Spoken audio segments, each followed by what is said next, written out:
Radio voice of Sindh London.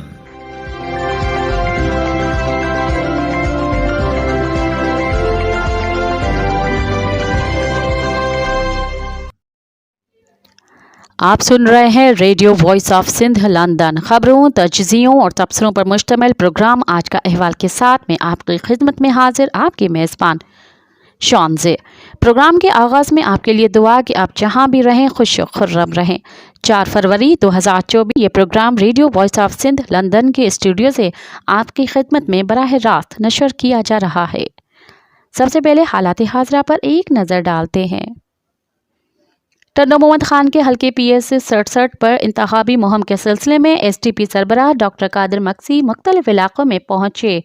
وہاں پر خطاب کرتے ہوئے ایس ٹی پی سربراہ ڈاکٹر قادر مکسی نے کہا کہ حکمران ذہنی مریض بن چکے ہیں، ان کی لالچ ختم ہونے والی نہیں۔ ایک طرف حکمران ہے کہ امیر سے امیر بنتے جا رہے ہیں، دوسری طرف سندھ کے غریب لوگ ہیں جن کے پاس روٹی بھی میسر نہیں۔ لوگ پریشان ہیں۔ کچھ خاندان تو ایسے ہیں جن کے پاس عید والے دن اپنے بچوں کے لیے کپڑے لینے کے پیسے بھی نہیں ہوتے۔ سندھ دھرتی خدا تعالیٰ کی نعمتوں سے مالا مال ہے۔ گیس، کوئلہ اور زمینیں ہیں، دریا ہے۔ سندھ دھرتی پر 80% آبادی غریب ہے۔ زیادہ تر لوگوں کے پاس اپنے رہنے کے لیے گھر بھی نہیں ہے۔ ایم این ایز اور ایم پی ایز نے غریبوں کو برباد کر دیا ہے۔ خوف سے آزاد ہونے کا وقت آ چکا ہے، آپ میرا ساتھ دیں۔ سندھی ادبی سنگت شاخ ٹنڈو محمد خان کا اجلاس پیر ماجد جان سرہندی کی صدارت میں ہوا، جس میں گل حسن خاصکیلی نے کہانی، ساگر سکندر نے نظم، شرف نظامانی نے نظم، جان محمد لغاری نے گیت، کھیم چند شرما نے مضمون اور ایاز علی لغاری نے غزل پڑھی۔ سندھی ادبی سنگت شاخ ٹنڈو محمد خان کے ضلع رابطہ سیکرٹری آغا جان آغا، رفیق آس لغاری، اعظم بھٹی، مختار نظامی، عاشق علی گاہو، حاکم علی رند، رمز خاصکیلی، غلام نبی شاعر خاصکیلی، نجیب اللہ، محمد اشرف، حاجی سمیع اللہ میمن، قدیر لغاری، محمد اشرف، فضل لغاری، نوشاد بھٹی، فیاض لغاری، امداد حسین، ارمان خاصکیلی، افتخار خوسو، نصیر مغر اور جانی کمرانی نے اپنے خیالات کا اظہار کیا۔ ٹول میں مزاحمتی، عوامی، انقلابی اور رومانوی شاعر عبدالکریم گدائی کو خراج پیش کرنے کے لیے جشن گدائی 3 روزہ کتب میلہ منعقد کیا گیا۔ کتب میلے میں سندھی کا academy, Kachho publication, Mehran publication, ٹول ہسٹوریکل ستھ اور دوسرے اداروں نے حصہ لیا۔ سندھی ادبی سنگت شاخ کے اے کے آزاد مغل اور دوسرے رہنماؤں نے میڈیا سے گفتگو کرتے ہوئے کہا کہ ہر سال کی طرح اس سال بھی سندھی ادبی سنگت ٹھل شاہ کی طرف سے جشن گدائی منعقد کیا گیا ہے۔ تقریبات کے سلسلے میں بسنت مشاعرہ بھی منعقد کیا جائے گا، جس میں مختلف شعراء شریک ہوں گے۔ الیکشن سے چند روز قبل عوام پر بجلی بم گرا دیا گیا۔ فی یونٹ 4 روپے 54 پیسے مہنگا بجلی دسمبر کی فیول پرائس ایڈجسٹمنٹ قیمت میں مہنگی کی گئی ہے۔ بجلی صارفین پر 39 ارب 80 کروڑ روپے کا اضافی بوجھ پڑے گا۔ گلگت بلتستان میں گندم سبسڈی سمیت 15 نکاتی چارٹر آف ڈیمانڈ پر عمل درآمد کے لیے 32 روز سے دھرنا جاری۔ چیف کوآرڈینیٹر عوامی ایکشن کمیٹی احسان علی ایڈوکیٹ نے میڈیا سے گفتگو کرتے ہوئے کہا کہ جب تک چارٹر آف ڈیمانڈ میں شامل تمام 15 مطالبات تسلیم نہیں کیے جاتے، دھرنے ختم نہیں کریں گے۔ احسان علی ایڈوکیٹ نے مطالبہ کرتے ہوئے کہا کہ گلگت بلتستان فائنانس ایکٹ 2023 کو فی الفور کالعدم قرار دیا جائے، آئینی حقوق سے محروم جی بی میں آئے تمام غیر قانونی ٹیکسز کا فوری خاتمہ کیا جائے۔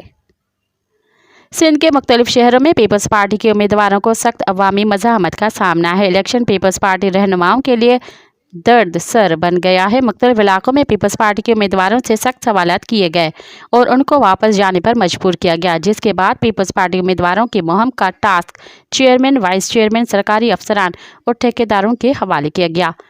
مہنگائی کے مارے شہریوں سے ادویات بھی دور کر دی گئی۔ نگراں وفاقی کابینہ نے 140 جان بچانے والی ادویات کی قیمتوں میں اضافے کی منظوری دے دی۔ لاڑکانہ ضلع میں پولیس تھانے بھی محفوظ نہیں رہے۔ چور باڑ تھانے کے مال خانے کی چھت توڑ کر سرکاری اسلحہ اور سامان چوری کر کے لے گئے۔ بلوچستان نیشنل پارٹی کے سربراہ سردار اختر مینگل کا کہنا ہے کہ بلوچستان میں ریاستی اداروں کی جانب سے من پسند افراد پر مشتمل سیاسی جماعتیں بنانے سے ادارے اور جمہوریت کمزور ہو رہی ہیں۔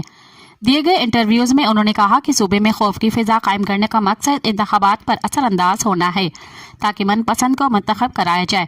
سردار اختر مینگل نے کہا کہ ریاستی اداروں کو چاہیے کہ بلوچستان میں سیاسی مداخلت بند کریں تاکہ بلوچستان کی عوام انتخابات میں اپنی رائے کا اظہار کر سکیں۔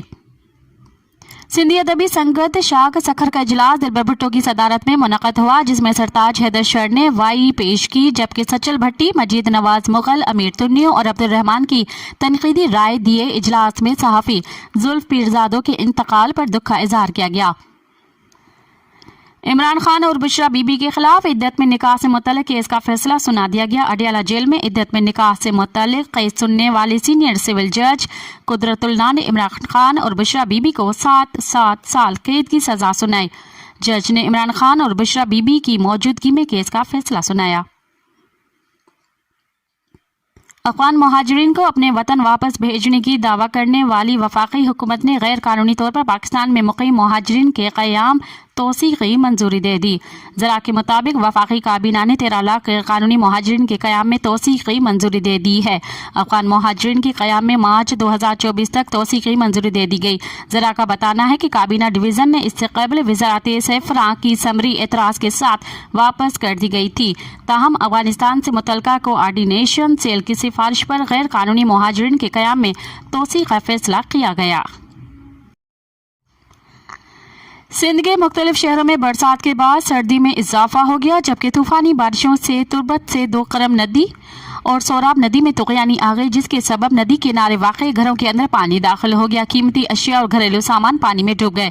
بلوچستان کے علاقے کھیچ گرنا میں رات گئے ہونے والی طوفانی بارشوں سے قریبی پہاڑیوں سے آنے والا پانی گھروں میں داخل ہو گیا۔ تربت سٹی، ناصر آباد اور دیگر مقامات میں 4 دیواریاں اور کچے مکانات منہدم ہونے کی اطلاعات سامنے آئی ہیں۔ طوفانی بارشوں سے نشیبی علاقے زیر آب آ گئے، پانی آبادیوں میں داخل ہو گیا۔ کیچ کے مختلف علاقوں میں رات گئے طوفانی بارش ہوئی اور ژالہ باری بھی ہوئی ہے۔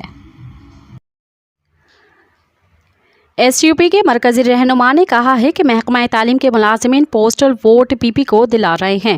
سکھرن میں پریس کانفرنس کرتے ہوئے ایس یو پی کے مرکزی رہنما فلک شیر اوڈ، قاسم سمرو اور ساجد حسین نے کہا کہ سکھرن کے تعلقہ ایجوکیشن آفیسر ملازمین کے ووٹ پیپلز پارٹی کو دلوا رہے ہیں۔ انہوں نے کہا کہ بلٹ پیپر پر جعلی دستخط کیے گئے ہیں، جس کی انکوائری کرائی جائے اور تعلقہ ایجوکیشن آفیسر کو معطل کیا جائے۔ ارسا ایکٹ میں ترمیم اور پنجاب کی طرف سے سندھ کو بنجر بنانے کے لیے 4 نئے کینال بنانے کے خلاف عوامی تحریک کی جانب سے ٹنڈو باغو، نندو، کھوسکی اور ملکانی شریف میں احتجاجی ریلیاں نکالی گئیں، جن کی قیادت عوامی تحریک کے مرکزی صدر لال جروار، PS 70 پر عوامی تحریک کے نامزد امیدوار ایڈوکیٹ فاضل ظہور، جیون کمار، ایسر دا ستو کولہی، ایاز کھوکھر، ایاز کھوسو، ایاز کلوئی، مرتضیٰ شام، مرتضیٰ جمالی، مختار بکاری، لطیف حالی پوٹو، سلیمان حالی پوٹو اور دیگر رہنماؤں نے کی۔ اس موقع پر خطاب کرتے ہوئے عوامی تحریک کے مرکزی صدر لال جروار نے کہا کہ نگراں حکومت کو ارسا ایکٹ میں ترمیم کا کوئی اختیار نہیں۔ ارسا ایکٹ میں ترمیم کر کے ملک کے آئین کو پیروں تلے روندا گیا ہے۔ پنجاب کی زمین کو آباد کرنے کے لیے ارسا ایکٹ میں ترمیم کی گئی ہے۔ انہوں نے کہا کہ 4 نئی نہریں پنجاب کے چولستان کی غیر آباد زمینوں کو آباد کرنے کے لیے سندھو دریا کے پانی سے نکالی جا رہی ہیں، جو کہ سندھ پر حملہ ہے۔ سندھ کی زمینیں نیلام کر کے سندھ کو پانی سے محروم کیا جا رہا ہے اور سندھیوں کی مکمل نسل کشی کی جا رہی ہے۔ انہوں نے مزید کہا کہ PS 70 ٹنڈو باغوں کے عوام عوامی تحریک کے امیدوار ایڈوکیٹ فاضل ظہور کو غلیل کے نشان پر مہر لگا کر ووٹ دیں۔ عوامی تحریک سندھ کے محافظ جماعت ہے۔ اب پروگرام میں شامل کرتے ہیں تجزیے اور تبصرے۔ آپ کی خدمت میں پیش کرتے ہیں محمد حنیف کا کالم۔ اسلام آباد میں طاقت کے ایوانوں کی دیواروں سے کان لگا کر ہمیں گیان بانٹنے والے بتاتے ہیں کہ 2 سے 3 سال لگیں گے۔ جس عجلت کے ساتھ عمران خان کو سزائیں سنائی جا رہی ہیں تو عدالتی فیصلوں میں بہت سے قانونی شکم ہیں، جس کی وجہ سے یہ فیصلے اعلیٰ عدالتوں میں معطل ہوں گے۔ تجزیہ یہ بھی کہتا ہے کہ ہمارے اصلی حکمران جس کو بھی چن کر اسلام آباد میں اقتدار دیتے ہیں، اس سے ان کا جی بھرنے میں 2-3 سال کا وقت ہی لگتا ہے۔ ان کی سچی محبت بھی 2-3 سال کے بعد بیزاری میں بدل جاتی ہے، پر یہ بیزاری دشمن داری میں تبدیل ہوتی ہے۔ فائلیں